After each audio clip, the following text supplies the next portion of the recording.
పోయిన కవచాన్ని నువ్వు పగుల కొట్టలేవు నా మాంసం.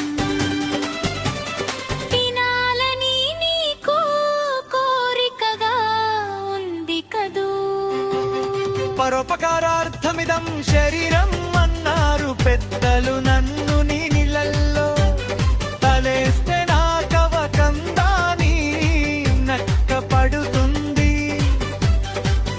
పొడుగు నన్ను తినవచ్చు అంది, ఈ ఆలోచన బాగుందని నక్క తాబేలుని నీళ్ళల్లోకి తోసింది. తాబేలు ఎందుకు అలా చేసిందో, తర్వాత ఏమి చేసిందో కామెంట్లో షేర్ చేయండి.